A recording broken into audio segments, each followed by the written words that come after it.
Rotary New Zealand Community Service came together 25 years ago, in fact, this October. A group of Rotarians who represented most of the regions around New Zealand got together and they formed a committee. And that committee met in Wellington, and they determined at that time that they would act as a national entity to assist clubs with World Community Service projects that they wish to do.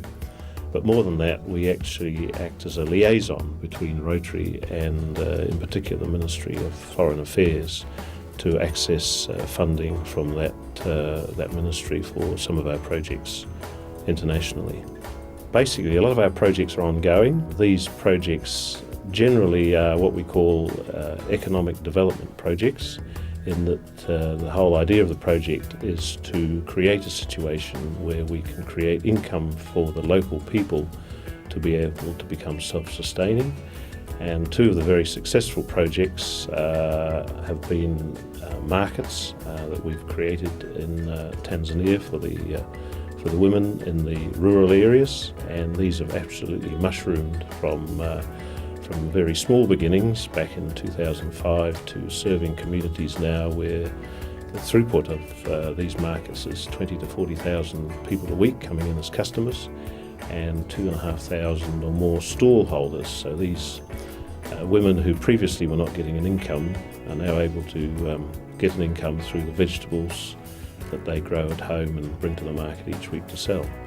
In addition, we do other things like providing water and sanitation in schools. We've been able to revive 2 hospitals in Tanzania which were closed previously through lack of water and sanitation.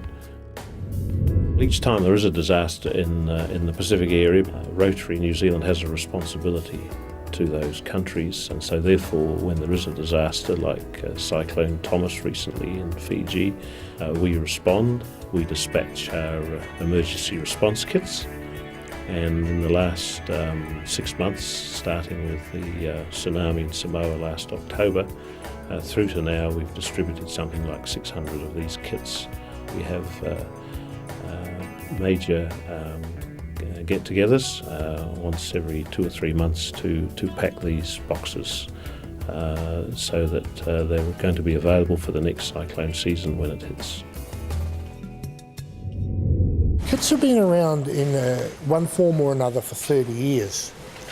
They were known as the emergency box, and just recently they've been changed to emergency response kits. We try and keep around 300 of them in stock in a warehouse in Auckland at all times. The kits are designed to sustain a family of 4 for a period of 2 weeks roughly. So there's women's and men's clothing, children's clothing, nappies and things for babies, toiletries, blankets, towels, basic fishing gear like sinkers, hooks and lines, digging tools, machetes. Because generally in a disaster there's no lighting, so we have candles and matches and those sort of things in there, buckets. Basically everything that they would require in a disaster when all their stuff has been washed away or blown away, this will keep them going here. If you were to pack one box on its own, you'd probably do it in half an hour. We're going to pack 50 boxes and we'll do it all in 2 hours with a big team. Well, the kits are strapped and palletised, and then they go to Auckland, into our warehouse in Auckland, where they are stacked up and await the next disaster. Well, in past years, Rotarians and Rotary clubs supplied kits on a club-by-club basis. Now we're buying them from the warehouse, sponsored by Rotarians and Rotary clubs and the general public. The kits themselves are very, very well received in disaster areas. It's one way of Rotary doing something to help people when a disaster strikes. In the recent floods in Fiji, we had 100 boxes already in Fiji at the time. We flew another 200 up from New Zealand, and what we're doing tonight basically is replacing those boxes.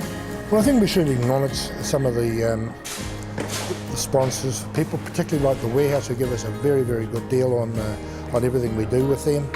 On the transport companies, Peter Fletcher Transport does an excellent job in moving them around the countryside and getting them off to our warehouse in Auckland. So I would like to think that Rotary clubs throughout New Zealand and the general public as well will continue to support this initiative and make sure that we've always got these response kits ready to send to a disaster anywhere in the Pacific, primarily everywhere, but also in the Western Pacific. We've sent a lot to Papua New Guinea and to the Solomon Islands.